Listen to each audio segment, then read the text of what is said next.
Right, hey guys, how are we doing? Back another video from Seth the Programmer, and today we are checking out how Vegeta became the strongest. Let's just get right Vegeta is into it. probably the go-to character alongside maybe Piccolo or Gohan when it comes to notably well-written Dragon Ball characters. And it's funny, I think I've got every single Piccolo except for one Funko Pop. The Gohans, I think I'm just missing two.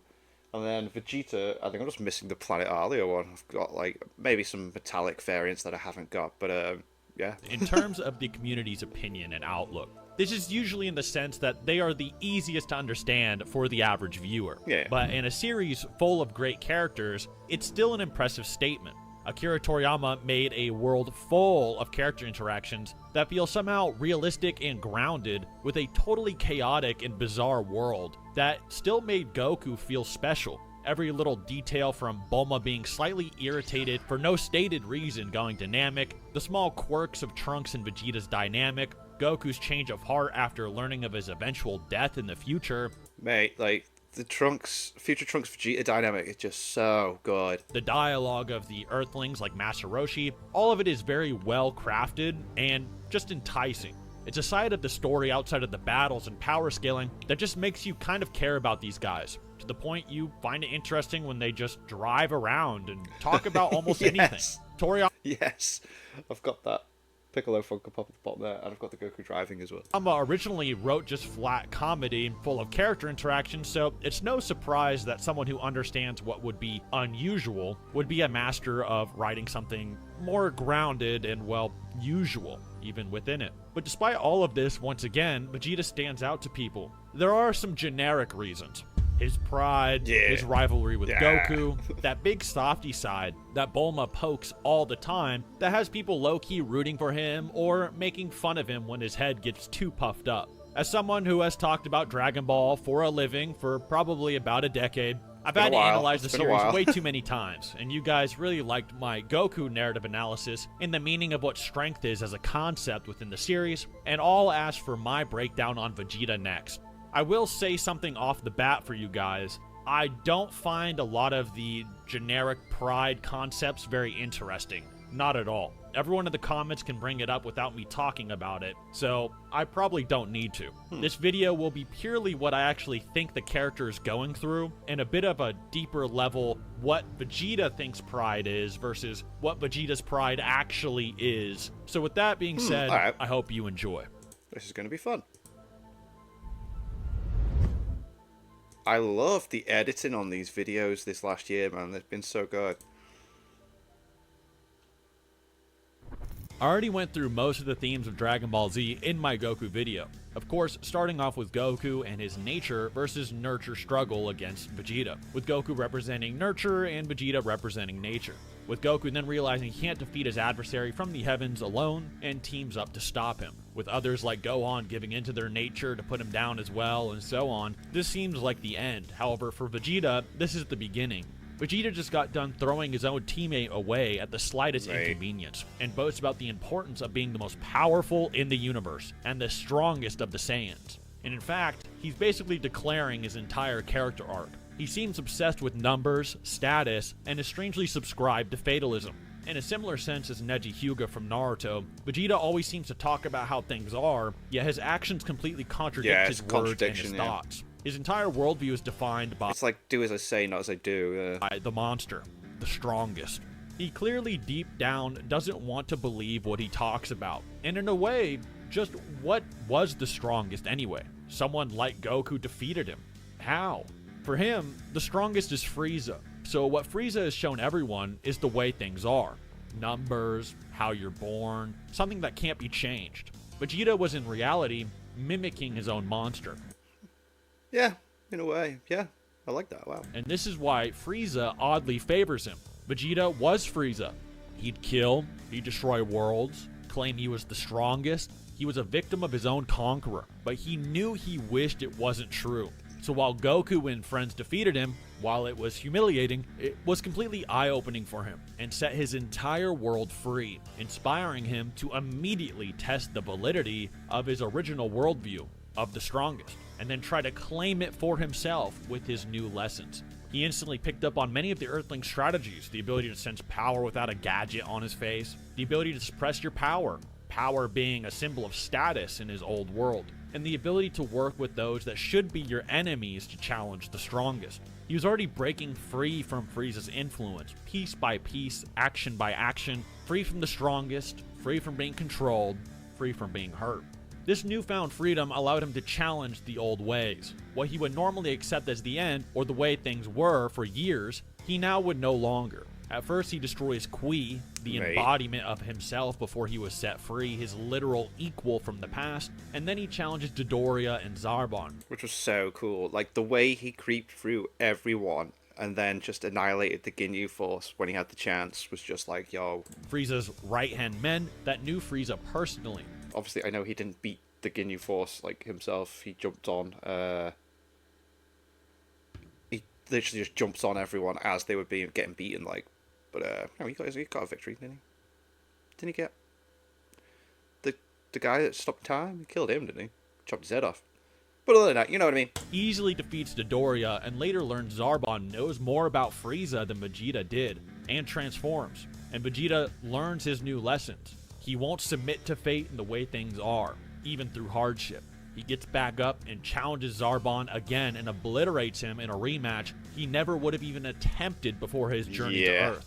At this rate, his freedom not only unlocked his spirit, but his power, as it gradually increased into territories that Saiyans aren't even known for in the words of the Ginyu Force. But Vegeta, even using the strategies of the Earthlings, while he went far, still hits a roadblock, and he can't surpass the Ginyu Force entirely, which is the pinnacle or the embodiment of Frieza's society. Then Goku returns, seemingly humiliating him again as he destroys the Ginyu Force piece by piece easily. But how? What does Goku know? What does that lowlife... He knows how to breakdance. That's what he got. know now that I don't. It doesn't make any sense. The audience knows that Goku is unknowingly giving into his nature and his nurture on his way to Namek, as explained by the narrator, giving him the power to surpass what Saiyans were ever even capable of. And even Captain Ginyu acknowledges this. Captain Ginyu says he must not be a complete Super Saiyan right now, and this is true, as Goku is still unconscious of his identity, as we went over in the previous video. Vegeta obviously surpasses some of the Ginyu Force members because of his unconscious training and gains too, growing stronger from fighting and recovering. This then leads us into the first philosophical conflict between Goku and Vegeta that both have to learn from. Should you spare these guys? They're warriors, they'll come for you one day. And Goku and Vegeta are constantly learning from each other and combining each other's philosophies. Interesting though, isn't it? Because Goku let Vegeta go, and he's back, but on their side, kind of? He wasn't initially, but... And then it's the, wow, yeah, the discussion of, no, we can't let them come back. Ooh. But both are still doing it unconsciously. They both needed each other in ways they didn't know. Vegeta was too harsh, and he wouldn't even have spared himself in his own situation on Earth. And Goku will let the wrong guys keep walking away and getting too many people hurt. If Vegeta didn't destroy the Ginyu Force there for Goku, who knows what would have happened. But he's still Frieza's protege, as Frieza would do the same as Vegeta, just like Frieza ends up doing to him in the end. Of course, Vegeta never has the time to combine his nature and his nurture together with what he's learned, but he does one thing for the first time. He throws away his society, or his fatalism, by calling Goku to defeat Frieza. This may seem like a desperate remark at first, but on a deeper level, he is wishing that Goku's way is right, and that his is wrong. He deep down hopes that Elite Saiyan bullshit is really just that. Yeah. Cool, he's dying, isn't he? He ain't got no clue he ain't coming back. So, yeah. Ah, this is such a cool deep dive. I love it. Some bullshit. He wants the Earthlings to be correct, and on a physical and a spiritual level, even if he dies in the process and gains nothing from it personally. This realization, and Goku finally giving into his Saiyan nature and his Earthling nurture, allows him to eventually become a Super Saiyan and put Frieza down, eventually being forced to adhere to Vegeta's lessons at the end and put Frieza down for good.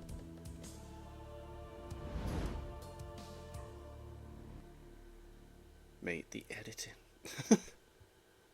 The cells. Well, Frieza doesn't die here. As a fun fact, in the future timeline of Trunks, Goku actually kills Frieza and King Cold himself when they return if Trunks didn't arrive. showing he does fully adopt Vegeta's lesson into his being. The introduction of Trunks and Super Saiyan Goku causes Vegeta's crosshairs to shift. Well, of course he must have, yeah, for the Earth to not be destroyed, for the future to happen. Yeah, of course, yeah. The strongest, the thing that controlled him or makes him unfree, was it actually gone? Frieza is dead, right? No. Now it's Goku and Trunks. Now it's the androids. He must surpass them, or else the past can and will repeat itself. Interestingly, he is kind of right, as the androids, the strongest, would destroy everything once again in Vegeta's life. So he had to change. This causes Vegeta... I want it! It's like Team 4 Stars ruined certain moments of Dragon Ball for to train his brains out to a degree that causes him to nurture his own power and nature to become a Super Saiyan. His pure-hearted desire to not let his life be destroyed or controlled once again. Interestingly, Frieza also gets a golden super form when he does this as well. So it's a pretty consistent theme for pretty much every character in the show. Things change for Vegeta though when he realizes he can't stop this new monster on his own, even as a Super Saiyan. The Super Saiyan was an almost mythical religious symbol for Saiyans in the Daizenshu, and that represented an almost Saiyan messiah that can save their people or destroy their enemies. And Vegeta was just now realizing the limits of that, as he has to learn the hard way just as Goku does. It's not about just one guy becoming the main character and soloing all the bad guys. It's about them all coming together despite their differences, which is actually how the Super Saiyan legend was actually born to begin with, which we learn in Battle of Gods, albeit they don't actually know this. Vegeta then learns that Trunks is his son, and something new brews within him, as he realizes his son now is being tormented by his own monsters he can't control. So Vegeta wants to be the one to save him from them deep down. He wants to show Trunks that he can do it and how to do it.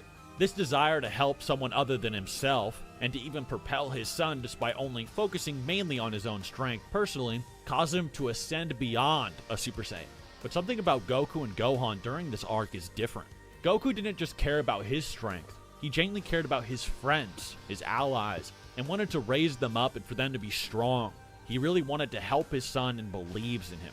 While Vegeta somewhat cared and wanted to be the strong dad to beat up his son's bullies, Goku finds inner peace in his strength and in his role in life, and believed in Gohan instead to face his own problems, which alongside everyone else allowed Gohan to actually become the strongest out of everyone, even stronger than his own monster. Something Goku dies believing. This demonstration blows Vegeta out of the water to the point he completely wants to quit being a fighter. He's always some type of step behind. Oh yeah, I forgot that he does this, doesn't he? He's like, I'm not fighting anymore. As the years went on, he snaps out of it, believe he could become far more powerful, love his family like Goku did, and so on. But something was still missing. He was still focused on the monster. How can I defeat it? How do I become better?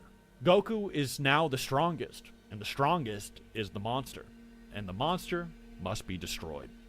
I am a Saiyan, a warrior elite, and the last face you'll ever see. The Majin Buu arc is extremely important for Vegeta, more so than pretty much every other character. I mean, yeah, it does really expand on Vegeta's character, this arc. Like, they could have ended it with the Cell Saga, but to get the expansion on Vegeta's character development, it's brilliant. In fact, it wouldn't be far-fetched to say that it's actually mainly about him. While Gohan, Goten, Trunks, Goku, and the others exist in this arc and obviously undergo some struggle and growth, Vegeta's can't be ignored. Goku and Gohan mastered themselves, worked together with their friends, defeated Cell, which was the amalgamation of the past, and while Goku had some slight quirks, like still focusing on who's going to be the main character to stop the evil guy next time syndrome, which is completed around the fight with Buuhan and Kid Buu, Vegeta still has too many contradictions going on. On one hand, he desires the Earthlings to be correct, that the strongest can be challenged, that things can change. But on another, it feels like it contradicts everything he's ever known, whether it be the likes of Frieza, King Cold, or even Beerus and his father, the androids. It's always been something to put him down. Goku not only represents the challenge to his worldview, but also the enemy of it, being both a contradiction to it and the thing he strives to destroy. But following in his footsteps also causes him to desire peace. So, what should he do? Yeah. This is when Dabura and Babidi are introduced, and it is not really too hidden from the viewer that Dabura is the king of the demons. Babidi as well, you'll notice, is sort of a classical Satan model, where he himself is rather unimposing, but his strength and influence comes about through a form of whisperings. He represents something that exaggerates and brings forth evil people stow away within themselves. That's kind of like what I like about it as well, because with shonen, you always got to make the next baddie stronger, more powerful, increase their power level, have them be able to do stuff. With Bobbity, anyone could take Bobbity down. It's just like he's saying, the magic and influence and whispers and that is something that, like, yeah, they want. And so fight for him. But then obviously being the bad guy, we get to see him get his comeuppance with Boo. But yeah, that was the first time they introduced a baddie that, like, wasn't, like, stronger. Offering them power in exchange for basically their soul. Even Majin Buu, we would later learn from Toriyama, was a sort of primordial being named the Buu that was corrupted by all of the evils of mortals, which may be partly why Bibbidi claims he created him, being the embodiment of evil itself. So the demons target Vegeta, whisper in his ear, and the contradictions come flowing out to Ooh, they've never made a Bobbity Funko Pop, have they? challenge Goku, resulting in Majin Vegeta versus Goku. A Majin Vegeta that didn't even believe that Goku should be the strongest, but was, that he could overcome his own fate. This conflict resonates with Goku, and it's a raw and pure desire for control and strength that Goku understands, even causing Goku to turn on the Supreme Kai for his feud to play out. This allows Vegeta to fight as his equal, as someone who could surpass even Gohan and Cell from long ago. Of course, we learn that Goku is holding back things about himself, and he has done deep introspection into his being, and has more to offer than Vegeta has actually currently thought about. As Vegeta and his goals are clouded and unsure, trying to tap into that same raw emotion and desire to change things, like Gohan does against Cell. But Goku has already mastered himself and his role in life, finding an almost otherworldly divine peace within himself. While his wisdom is still misdirected, he has gone deeper into things than Vegeta will, and can control all of it. This is what gives Goku the desire to want to fulfill Vegeta's wish, as this will allow Vegeta to grow in the end if his trauma and conflict don't inhibit him. This fits nicely with Goku's current character trajectory for the end of Dragon Ball, where he's less focused on being the strongest guy around, and more on what is the strongest, raising up others and so forth. So, Vegeta, someone who is desperately struggling with this concept, is someone Goku would actually like to help through his barrier in life, even though it isn't directly commented on. It's later revealed to Goku, after Vegeta and Goku clash on an equal level, that Vegeta surrendered his body to Babidi to gain power on par with Goku, throwing his pride away in the process. In hindsight, we know Goku was lying to Vegeta here, saying they were equals, but we also know, through some analysis, that he wanted to give Vegeta closure on his traumas and his issues, and a multitude of other reasons. It's a long-standing debate, but this is one of the more interesting things about Vegeta's pride. As the viewer of this video, you may notice, his pride is almost never important enough to actually suppress his real goal, his traumas and his battle against the monster, the strongest, with his pride almost always being a type of cover-up for this. And while he certainly is a prideful dude, it is more akin to a surface-level demonstration, which I'll go over soon. After pretty much stalemating, Goku calls out to Vegeta that he knows that Majin Buu is coming, and that Supreme Kai was not joking or exaggerating about his strength. Majin Buu is the real deal. And that's once again when Vegeta's target immediately shifts. This is his chance to destroy it. And Vegeta knows Goku's weakness. Despite it not being something ever really shown in the series too much, especially to Vegeta, he knows Goku is a softie that spares anybody, and that he can take Goku down. Vegeta wants to embody the old ways of people that would have destroyed Goku in this situation that he warned him about on Namek. And this allows Vegeta to dispatch of Goku and fly off to face Majin Buu by himself. Interestingly, Frieza is also aware of this quality of Goku. Once again, these are likely philosophies and ideas ingrained in Vegeta by Frieza and his society. In his battle against Majin Buu, Vegeta mimics many of those that he respected as the strongest. He mimics the stances and iconography of Gohan. Oh, I never thought of that. It is the same stance, isn't it? Whoa, alright. And even sacrifices himself to find a selfless peace like Goku. Yeah. While his sacrifice doesn't stop Majin Buu, just like Goku's didn't stop Cell, we as the viewers know that this was Vegeta burning away the old self, and finally reaching a selfless level of strength. Yeah. Which is something he actually needed to catch up to Goku. Vegeta still has many flaws after this, but this opens his eyes and he is quite literally reborn, and he's now able to fight on par with Goku Super Saiyan 2 to Super Saiyan 2 without his Majin trauma powers anymore. Majin trauma powers, damn, that's so cool. That's such a his Majin trauma powers. And while he hasn't had the time to dive deep into his being, he has truly grown as a warrior already. Against Buhan, we see Goku's attempts at making a successor, or a Jiren, fall flat. And Goku and Vegeta have to face off against Goku's successors, all wrapped up in one evil package. This is when Vegeta decides to work with Goku for the first time. The movies and other things actually tend to spoil this moment a bit, but this is actually the first time in the mainline canon that Vegeta actually works alongside Goku, and this perfect unison of one's contradictory ideas for the greater good of Trunks, Goten, Gohan, Bulma, Piccolo, and everyone else is visually represented to us with Vegeta. While Buhan was the embodiment of the successors, that Jiren-like entity that has all of the potential, all of the talent, all of the power put into one guy, Vegeta represented Goku and Vegeta finally putting aside their differences to actually work together. And together, they would become the undisputed strongest force in the series. Stronger than pretty much everyone else put together. That real power of trust. Vegeta tosses aside his old self to merge with his pretty much antithesis to face the evil that plagues their entire reality. Using Vegeta's brain a bit, Vegeta uses Buhan's attempts to catch him off guard against him, something he used to defeat Goku just moments earlier, and removes everyone from his body to reveal Kid Buu once again. Kid Buu, the pure evil incarnate aspect of Buu from earlier. And this will be the final battle of the strongest. While I won't comment too much on Daima, one thing I did like is that shortly after the Buu arc, Vegeta actually gets Super Saiyan 3, which makes a lot of sense. Oh, this is an interesting look. Okay, alright. Record scratch, let's just throw in Daima for a second. For this video, we will be going over Super instead of Daima, and I won't debate about canonicity or whatever, nor do I care to. But that's the Dragon Ball Z portion of his character, basically the mainstream of his growth and points involved. And while Vegeta doesn't have to necessarily work on anything at this point forward, he technically can and does, while Goku learns a bit more about who he is and so forth. Vegeta has much to do to truly be Goku's equal, realistically. Goku is always a free and creative spirit, uninhibited by his ego, would humble himself to learn as much as possible, had a bunch of mentors, a bunch of techniques, and Vegeta not only needs to learn more, but also strangely needs to sort of atone in his own being. And me and my mate talk about this. It's really cool, and I hope they animate it. The way that Vegeta stops chasing Goku, and Seth probably touched on this. I hope he does. Otherwise, I'm just waffling.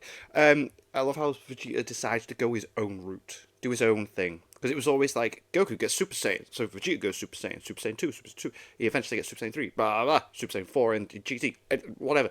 So now it's like, Goku's got Ultra Instinct, Vegeta's gone for Ultra Ego, kind of thing. It's cool. It gives him more, more to his development. And worldview. In the Buu arc, he would have just straight up gone to hell. And in Fusion Reborn, he's literally there. So he needs more training, needs to humble himself to learn from others, learn from his enemies, but to not agree with them, realize how his mind works and why he fights like he does, and of course, Vegeta's eventual confrontation again with not only Frieza, but Beerus as well. The two that turned him into the man he was throughout all of Dragon Ball Z. But most importantly, is Vegeta's next battle against not only the people of the past, but his own regrets. Throughout the start of Super, we see many of Vegeta's developments in Z get thrown right on screen. He humbles himself to Whis to train to reach the level of the gods. He gives up his pride to protect his family. He isn't scared to defend them against even the likes of Beerus when he goes too far, when just 2 arcs ago, he could care less if Bulma and his own child blew up right in front of him. Then Frieza returns, and instead of tweaking out, crying at the eyes and punching Frieza's dead body like those Facebook slop images back in the day, This is a certified hood classic. he's very composed and calculated, I never saw that. defeating Frieza and knowing to take him out before he goes too far. Some may ask why Vegeta's reaction to Frieza was so tame in this scenario, and the honest reason is because Vegeta has already overcome the monster. Yeah, it's called character growth. He already overcame the bulk of those types of traumas during the Buu saga, and he knows what the real strongest is and follows that now. It's at this point, after fusing with Goku and working together with him, that Vegeta makes the speech, "You are number one," with a smile on his face. And I think now that you've heard the video, you start to see it less as a rivalry and more of something deeper. A true acceptance of the good in Vegeta's life, and a true acceptance of what the strongest really is. But Goku himself doesn't seem to actually grasp it as much as Vegeta does, and Vegeta, knowing full well now the answers, recommends that everyone comes together with the Spirit Bomb and destroys the evil of their universe for good. And Majin Buu is destroyed. So we're going into Super. Okay, cool. Dragon Ball Super. Frieza is sort of another strong alien at this point. However, Frieza is more unhinged than Vegeta remembers, and blows up Earth immediately instead of even allowing the chance of another defeat to happen, killing them all, forcing Goku and Whis to work together to prevent this from happening. In terms of the story though, you may ask yourself, why couldn't Toriyama let Vegeta just get the win over him for once? And the reason is that it's somewhat a bit of foreshadowing you may not actually expect, and it's actually foreshadowing that happens twice in Dragon Ball Super. While Vegeta has outgrown the past, he hasn't really confronted all of it yet, and it's still a part of him, causing him to hesitate a lot more than he'd like to think. And that's why even the Vegeta who would have stomped on Burter's neck fast and light has to yap to Frieza's face. Oh, that is so interesting. That is so interesting. Yeah, Vegeta in the past would just jump in straight away and just murder.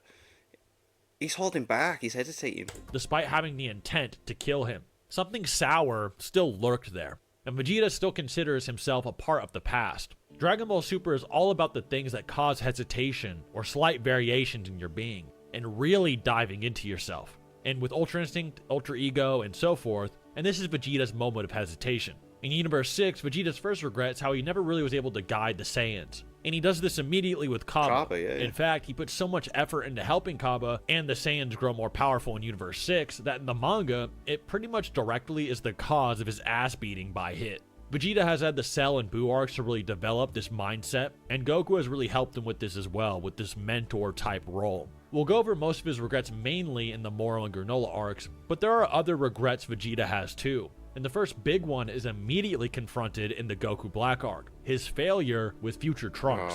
As a wiser man and a better father, Vegeta realizes that Trunks is still dealing with that monster plaguing his world. And now he has another opportunity to make things right. And instead of focusing just on himself this time, he focuses on Trunks. This video's so good. This is so good. And works alongside Goku to get things done. Goku Black is also the perfect villain for Vegeta, and I can't stress this enough, as he is the embodiment of how Vegeta felt about Goku throughout all of Z. And while Goku was obviously, to the viewer, not as evil, pompous, or undeserving of his strength, it's the idea of this strongest Goku that Trunks also has to confront just like his father. But this time, he's actually a bad guy. Even the qualities of being undeserving of his power, that inherent pompousness, it's all something Vegeta felt about Goku in the past, and he even describes it at multiple points. Goku Black has even confirmed the most powerful fighter multiple times in director interviews and so on, just for this one plot line that most people miss. And it also gives Vegeta time to show what he actually respects and acknowledges about the real Goku, and how he's grown past that old trauma. As a reminder, Vegeta used to have nightmares about Goku and Trunks because they were so strong and both had become Super Saiyans, and now he is fighting to defend them and acknowledging them, joining them instead. After Vegeta harnesses his anger in a way that causes Goku Black to have to become a cheat character in retaliation and to absolve his failure against Cell and Trunks, Vegeta obviously is forced to work with Goku to unveil his strongest self, the Fusion. But even that isn't enough to put this enemy down, as Vegeta is forgetting that he needs to let his son handle this. His failure to take down his son's monster, and to watch on the sidelines like before. This time, it can be different. He doesn't just have to be in the way. Trunks then taps in and gathers everyone's energy and obliterates Fusion Zamasu. Which is class, and I would advise people to go watch Totally Not Mark. I was talking to my mate about this.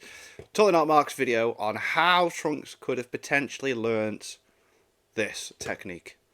And it makes sense. So notice here that Vegeta was I mean, it's obviously not canon, but it's an interesting idea. Immediately willing to give Trunks his energy once he realized what was happening. whereas shortly later when Goku faces Jiren, he could actually just care less. Of course, Zamasu lives, and there's some Sun Somehow Palpatine returned. Wukong don't rely on the gods plotline with Zeno then destroying the world, and it's all very lame. I don't care about it. And I said it last time, but Vegeta has finally then raised and is acknowledged by future Trunks before he sets off into his own world with Whis to start as a protector, and we never hear of him struggling again. Fingers crossed. The second of Vegeta's regrets is finally Yeah, I think I'd be mad if, like, Super came back and Future Trunks made an appearance. It's like, oh, come on. resolved. Many things that would have tormented Vegeta, he has now overcome. Vegeta in the past would have mentally imploded at the thought of Goku tormenting his son, Frieza returning stronger than all of them, and Beerus casually visiting his world, but let's see how he deals with his next regret. The Tournament of Power is an interesting dilemma for the cast, and it allows them to explore alternate universes entirely where the meaning of things like strength is completely different. It's a setting where even Frieza getting punked on by Jiren isn't really the same type of ego buster it would be to say to lose someone from his own universe. It's almost like seeing what type of beings can even exist in multiple different forms and ways, and how they all have to react to the idea of their realities being annihilated. In a way, it forces each universe to treat each enemy contestant as the main villain of their stories. Goku even actually LARPs about this, playing into the role at the start of the arc in the anime to bring out that do-or-die hero nature of the enemy combatants and see their true strength, to see what they would do in shoes he's had to fill before. As we went over in the Goku video, Jiren is a representation of what Goku thought he wanted to be, and what he wanted others to be. That the overwhelming, strong main character that can protect everyone. For Vegeta though, this tournament isn't the same. His focus is a bit different after the Goku Black arc. While Vegeta definitely learned his lesson from the Android arc and could confront his regrets with Trunks, a new one seemingly developed. Both he and Goku had to rely on these very unhinged gods, and it ruined everything. They had to rely on a cop-out. They couldn't dismantle Zamasu before them, even when they did everything correct. That powerlessness, while not a character flaw, showed a limit to Vegeta's own soul, and that he had much more to learn and confront. During the tournament, Vegeta is a typical team player, something he already had picked up on Namek and mastered throughout the Black arc. Raising the Saiyans, helping out, and letting the team grow and help when it was necessary, like in the finale against Jiren. Vegeta also confronts his past again and promises to protect the Saiyans and shows a true pride in his race for the first time, something that seemed superficial throughout the entire series. This evolution to genuinely wanting to just protect even other universes from the bottom of his heart allows him to reach Goku's level as an equal in his own way, with Super Saiyan Blue evolution. While Goku is a hero, he is a bit less conscious of it, less spiritually inclined for it, which is what is tackled in the Moro arc very heavily, whereas Vegeta still hasn't learned many things Goku has, which he also tackles in the Moro arc later. So here, while they are missing the opposite side of each other's puzzles, they reach a similar level, but Goku realistically still has more going on, and it isn't bound by his regrets, hence Ultra Instinct Omen coming to the surface. However, as you guys can probably tell, this leads to the regret of becoming Majin Vegeta. Vegeta has now reached Goku's level without needing to sacrifice himself. If anything, he found a more real side of himself than before. A real pride of the Saiyans, and not some self-fluffing ego fueled by trauma, which causes him to confront Toppo, who then sacrifices everything he has for strength. During this battle, Toppo actually points out the regret theme, and says that bearing things will weaken you. And this is something Majin Vegeta was actually struggling with as well. However, Vegeta finds himself as the correct one in the story and in real life, pointing out that his pride and his promise here is genuine. He genuinely wants to help others and himself, whereas Toppo doesn't really care about anything he talks about. He only cares about a superficial result and a fleeting strength to survive in the moment. Vegeta overpowers Toppo, and the anime even recollects the final explosion scene as Vegeta charges up a new one. Ooh. But now realizing that his life and those around him matter, his final explosion is perfected, and he destroys the destructive power of the gods, and a big regret in his later years. Even Jiren, who is the concept of strength at the moment, acknowledges Vegeta a lot for this, and Jiren actually remarks on the sentiment of now throwing away all he is during his fight against Ultra Instinct Goku, while Vegeta remarks that Jiren not trying until his friends lose will be his big mistake. This is a very real-world problem people have, where when they feel like they're struggling in life, they may feel like they need to disconnect or throw everything and everyone they know away if they feel like they're holding them back. And in Vegeta's case, he finds it more empowering to then try to find a way to help everyone around him. and the type of strength that would require to have all of those connections, and how they empower him to do something completely different that you can't achieve when you throw everything away. Weirdly, during this point, Vegeta might actually be a bit stronger than Goku, with Jiren really only complimenting him, with all of episode 128 basically being Vegeta as the main character, getting beat down over and over again and getting up like he's Rocky, while Goku can't even move. Vegeta then cries like on Namek, gives his power to Goku, and he wants Goku to prove Jiren wrong with the strongest power, the power of trust. And with that, the tournament power closes as we move on to his next regret in the Moro arc. Love this. Let's go. The Moro arc is a very Vegeta-centered arc. Oh yeah, this is a throwback to Namek, isn't it? All things considered. It is a revisit to one of Vegeta's first regrets in the series as what we can call a free man. After his defeat on Earth, we spoke earlier about how he was liberated and how he wished to defeat his monster. However, in his rebellion, he ended up committing many hypocritical evils. While he's supposed to be rebelling against Frieza, getting away from Frieza, he still did many things just like Frieza would. His slaughter of the Namekians and the weak in his way, it's one of his biggest regrets. While obviously he doesn't approve of his old life in Frieza's army, the Namekians are a particularly nasty sin in Vegeta's chest, as this is when he was supposed to be different and getting away from his monster, not becoming it.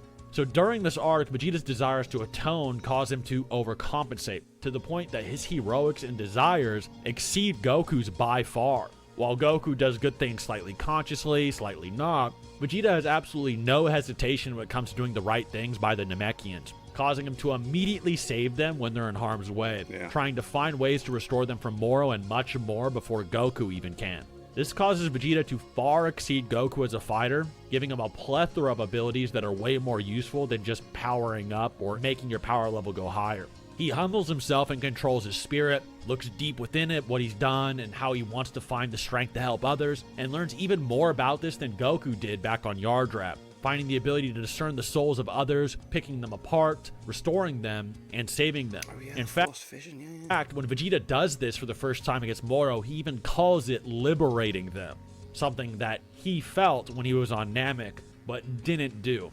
He can teleport and can finally put things like Zamasu, Cell, and Buu down on his own, even if they're fused together if it came down to it, by simply splitting them apart and then helping the other victims involved. Something Goku can't even do. Goku is even forced to concede he is just inferior to Vegeta as a fighter at this point, despite not even being physically weaker with Ultra Instinct Sign and so forth. Vegeta comments on Vegeta's desires a lot, and it causes Goku to reflect heavily on who he is, and to really put on that Superman cape type role after the death of Miras and unlock his Ultra Instinct by himself. Funny enough, you'll notice Vegeta doesn't get the kill on Moro, just like with Golden Frieza, and it's pretty much the same fashion once again. This is because of what Moro brings up that causes Vegeta to hesitate once again. Vegeta still believes his past makes him a terrible person, deserving of a bad ending and bad things. And Moro actually uses this to empower himself and defeat Vegeta, which is something Vegeta will have to confront once and for all in the next arc. It's a great arc for both of them, and I have a whole video dedicated to Goku's part here. But Vegeta then creates basically sort of spirit bomb, and Vegeta, after his atonement, is very humble and gracious to people that help him, like the Yardrats, and he actually even smiles for Goku's mentor Miras coming back to life when he's not looking. It's a very cute panel. That is a good one. That's class. Very sweet moment, and I hope it's all animated correctly. Yeah, I hope they do it justice. Oh my god. The final regret is the confrontation with... It has to get animated. They'd be stupid not to, wouldn't they? The very, very archaic past when he was controlled by Frieza. And this is emphasized with Granola, a survivor of the Saiyan onslaught. For the first time, Vegeta genuinely acknowledges how people feel about him, and even wants to help Granola get over everything the Saiyans did to him, which lets Vegeta even surpass Goku and become the strongest in the universe, undisputed for the first time, as Granola has to evolve beyond Ultra Ego Vegeta, who trains with Beerus, meaning Vegeta surpasses Goku's and even Broly's max powers 100% by this point. But Vegeta isn't actually satisfied with that, as Vegeta only reaches the state of being the strongest in the series and in the universe after not only acknowledging his past and how what the Saiyans did is nothing to actually be proud of, but acknowledging what the strongest is. For his entire life, it's been this big ordeal, something he has to have, something he has to overcome, and now Vegeta finally chops it up for what it really is. It's just a title, one that can be changed as quickly as tomorrow. And after overcoming this final trauma and his past, by seeing Bardock and his desire for freedom even during the past, Vegeta finally becomes the strongest. And just like he says, it's something that quickly changes back and forth. Later, we see Vegeta reflect on Jiren's mastery as a fighter, as they are quite similar during the Tournament of Power, and he learns to respect the strength of others and what they're good at without mimicking their bad qualities. And this lets him beat Goku in a straight 1v1 of hands for the first time in a genuine contest in his own mind. Ultra Ego was a good example of that surface level pride and ego versus what's underneath the surface. As at the end of the day, it's not who he actually is. There's something even greater than that ego, something more true to what he is and will be, and it's what will let him overcome his final rematches against Frieza and Beerus once and for all at the end. I can't wait to see what happens next, man. They've got to do it. Got to. They got to. That was a great video. I loved that. I love that. I love the little comparisons between certain moments and stuff that you don't even really think about. Yeah, that was really cool. That was awesome. Thanks for watching.